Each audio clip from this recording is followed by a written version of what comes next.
दोस्तों इसके पिछले वीडियो में हम लोग भारतीय संविधान के भाग 6 में हम लोग राज्य की कार्यपालिका के बारे में जाने थे और उसमें हम लोग राज्यपाल के बारे में जाने थे।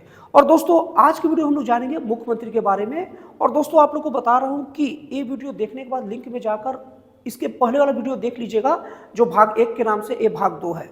और दोस्तों इन दोनों को कंबाइन करके जब आप देखेंगे तो आपका जो ज्ञान का स्तर बहुत अच्छा एकदम निखर जाएगा। और अगर आप कॉम्पिटिटिव एग्जाम की तैयारी करते हैं तो समझ लीजिए कि आपके लिए मस्ट जरूरी है। इसके बाद ये वीडियो देखने के बाद आपको राज्यपालिका से संबंधित कोई वीडियो देखना नहीं पड़ेगा और तो और आपका इससे 1 या 2 क्वेश्चन कॉम्पिटिटिव एग्जाम में फंसने की प्रबल संभावना है।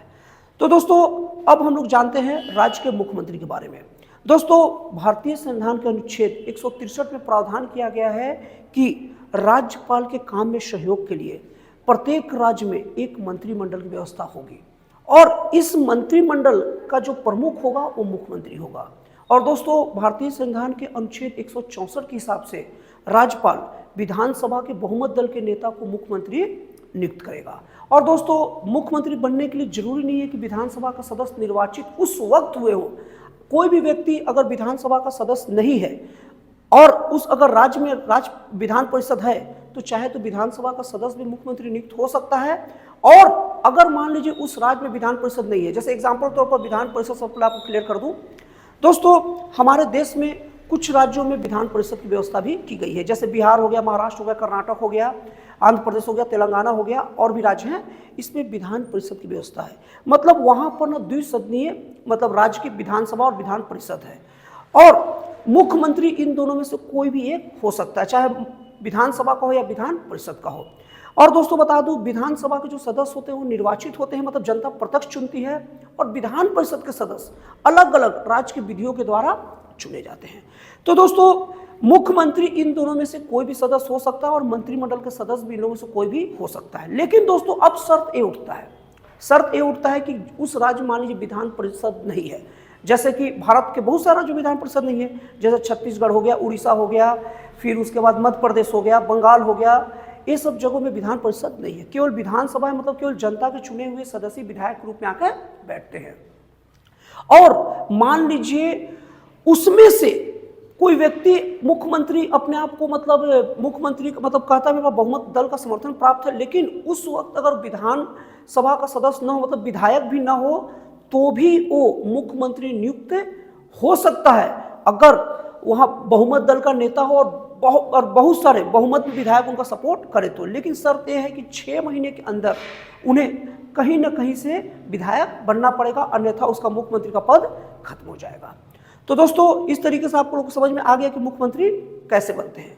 अब दोस्तों इसके पिछले वीडियो में मैंने आपको बताया था और अभी भी हल्का सा हिंट के तौर पर बता दे रहा हूँ, हमने देखा था कि राज्यपाल राज्य की कार्यपालिका का प्रमुख होता है, राज्यपाल राज्य का प्रथम व्यक्ति होता है, राज्यपाल के ही राय पर उच्च न्यायालय के न्यायाधीशों की नियुक्ति की जाती है, राज्यपाल ही लोकसभा के सदस्यों की भी नियुक्ति करता है। इस तरीके से ऐसा प्रतीत होता है कि राज्यपाल के पास असीमित शक्तियां होती है, राज्यपाल कुछ भी कर सकता है। लेकिन दोस्तों ऐसा वास्तव में नहीं है। दोस्तों राज्यपाल को जितनी भी शक्तियां मिली है ना उसमें एक लेकिन लगा है, लेकिन यह है कि राज्यपाल इन सारी शक्तियों का प्रयोग मुख्यमंत्री की सलाह पर ही करेगा।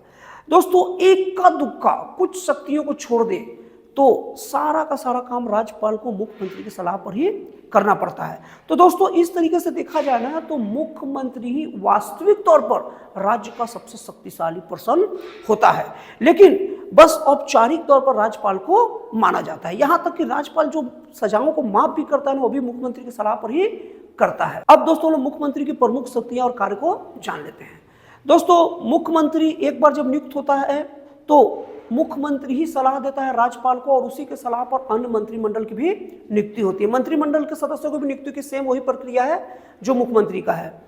नियुक्ति के समय उन्हें विधानसभा या अगर उस राज्य में विधान परिषद है तो उसका सदस्य होना चाहिए और सदस्य नहीं है तो 6 महीने के अंदर सदस्य बनना पड़ेगा।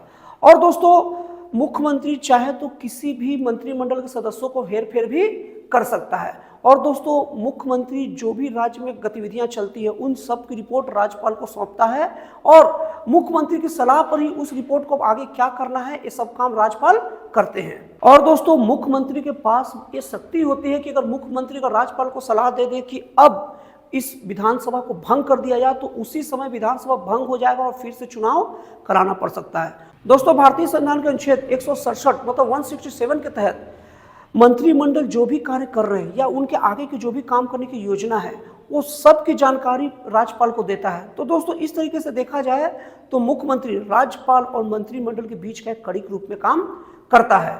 और दोस्तों, मुख्यमंत्री के सलाह पर ही राज्यपाल जो होता है वो विधानसभा को भंग करता है। मतलब कि ये है कि अगर मुख्यमंत्री को अगर लगता है कि अब मेरे पास बहुमत नहीं है और कोई बहुमत नहीं भी प्राप्त कर सकता है तो राज्यपाल को सलाह अगर दे देगा तो राज्यपाल विधानसभा भंग कर देगा और उसी वक्त चुनाव हो जाएगा, चाहे कितने भी दिन क्यों ना हुए हो, कितना ही कम समय चुनाव हुए क्यों ना हुआ हो। और दोस्तों, एक चीज बता दूं कि अगर किसी कारणवश कोई लोकसभा का जो सदस्य है अगर वो मुख्यमंत्री नियुक्त किया जाता है तो दोस्तों वो 6 महीने तक लोकसभा की कार्रवाइयों में भाग ले सकता है, लेकिन 6 महीने के बाद उसे लोकसभा से हटना पड़ेगा और उसके बाद भाग नहीं ले सकता।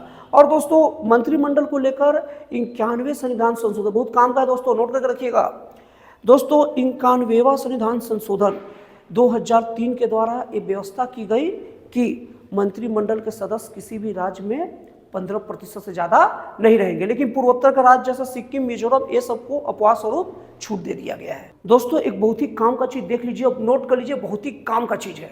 दोस्तों, हमारे देश में 3 राज्य 2006 तक, एकदम नोट कर रखिएगा अच्छे से, हमारे देश में 3 राज्य 2006 तक जिसमें जनजातीय कल्याण मंत्री रखना आवश्यक था, वो 2006 तक 3 राज्य देख लीजिए।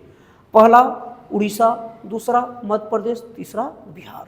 और दोस्तों, 2006 के बाद भारतीय संविधान के 94वां संविधान संशोधन 2006 के तहत बिहार को इससे मुक्त कर दिया गया और उसके बाद में छत्तीसगढ़ और झारखंड को जनजातीय कल्याण मंत्री रखना अनिवार्य कर दिया गया। तो दोस्तों, इस तरीके से वर्तमान में 2006 से लेकर अभी वर्तमान तक 4 राज्य ऐसे अब हो गए जिसमें जनजातीय कल्याण मंत्री रखना आवश्यक है, संविधान में लिखा है रखना है। और आज देख लीजिए, मध्य प्रदेश, छत्तीसगढ़, उड़ीसा और झारखंड, एकदम नोट करके रखिएगा, ये बड़ा ही काम का चीज है। जैसे कि क्वेश्चन आपको कैसे भी कोई पूछ सकता है, एक बताओ तो यार जनजातीय कल्याण मंत्री कहाँ एकदम कंपलसरी है, अभी एकदम होगा ही होगा। आपको ऑप्शन दे देगा महाराष्ट्र, बिहार, झारखंड और उत्तर प्रदेश, तो आप बता दीजिएगा। और दोस्तों, अगर मुख्यमंत्री की कार्यकाल की बात की जाए तो दोस्तों मुख्यमंत्री का कार्यकाल तभी तक रहता है जब तक उसे बहुमत दल का समर्थन प्राप्त हो। और दोस्तों, जनरली जब चुनाव होता है तो विधानसभा का कार्यकाल 5 वर्ष होता है और जनरली जब विधानसभा के समय ही मुख्यमंत्री नियुक्त हो जाते हैं और वो चलते रहते हैं। लेकिन दोस्तों, कोई भरोसा नहीं है, बीच में अगर जो विधायकों का अगर मन बदला तो अपने समर्थन को वापस लेके या बदल के मुख्यमंत्री बदल लेते हैं। तो दोस्तों, इसका अगर उदाहरण देखेंगे तो उसका सबसे अच्छा एकदम सबसे उदाहरण बिहार राज्य है, जहां हमेशा मुख्यमंत्री बदलते रहते हैं। कभी मतलब अलग अलग, भले हालांकि नीतीश कुमार ही मुख्यमंत्री रहते हैं लेकिन उनका समर्थन बदलते रहता है, कभी बीजेपी के समर्थन से तो कभी आरजेडी के समर्थन से। और दोस्तों, अगर विधानसभा का कार्यकाल माना जाए तो दोस्तों विधानसभा का कार्यकाल 5 वर्ष का होता है, लेकिन ये बीच में अगर राष्ट्रपति शासन लग जाए तभी खुद भंग हो जाता है, नहीं तो अगर मुख्यमंत्री सलाह दे तो भी वह भंग किया जा सकता है। और नहीं तो दोस्तों, अपना कार्यकाल पूरा करने के बाद ये स्वतः भंग हो जाता है, फिर नया विधानसभा लगता है। अब दोस्तों, लोग बात करते हैं विधानसभा के मंत्रिमंडल के उत्तरदायित्व के बारे में। दोस्तों, विधानसभा के जो मंत्रिमंडल है वो सामूहिक तौर पर विधानसभा के प्रति उत्तरदायी होते हैं। मतलब कि दोस्तों, विधानसभा में अगर किसी मंत्री के प्रति कोई अविश्वास प्रस्ताव आ जाए और उसे हटना पड़े तो सभी मंत्रियों को एक साथ इस्तीफा देना पड़ता है। और दोस्तों, भारतीय संविधान के अनुच्छेद 164 के हिसाब से ही जितने जो मंत्री होंगे और राज्यपाल के प्रति व्यक्तिगत तौर पर उत्तरदायी होंगे। ध्यान दीजिएगा दोस्तों, मंत्री जो मंडल है विधानसभा के प्रति सामूहिक तौर पर उत्तरदायी होते हैं और व्यक्तिगत तौर पर राज्यपाल के प्रति उत्तरदायी होते हैं। दोस्तों, अब हम लोग बात करते हैं विधानसभा में विशेषाधिकार प्राप्त कुछ संस्था के बारे में। दोस्तों, जो मंत्रिमंडल के जो सदस्य होते हैं वो विधानसभा, चाहे विधान परिषद या विधानसभा हो, किसी भी मतलब सदन में कार्रवाई में भाग ले सकते हैं। और दोस्तों, राज्य का जो महाअधिवक्ता है वो विधानसभा के कोई भी मतलब सभा में भाग ले सकता है, सदन में भाग ले सकता है, लेकिन शर्त यह है कि उसमें उसे वोट डालने का अधिकार नहीं है। तो दोस्तों, इस तरीके से राज्य का कार्यपालिका का भाग 2 कंप्लीट होता है, जिसमें मुख्यमंत्री के बारे में और उसके मंत्रियों के बारे में मुख्य रूप से बताया गया है।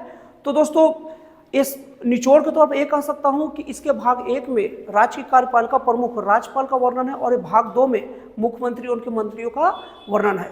दोस्तों उम्मीद है आपको ये जानकारी अच्छी लगी होगी। तो दोस्तों फिर मिलता है अगली वीडियो में एक नए, एक जन कल्याणकारी और एक राष्ट्रवाद प्रेरित नए विचारों के साथ।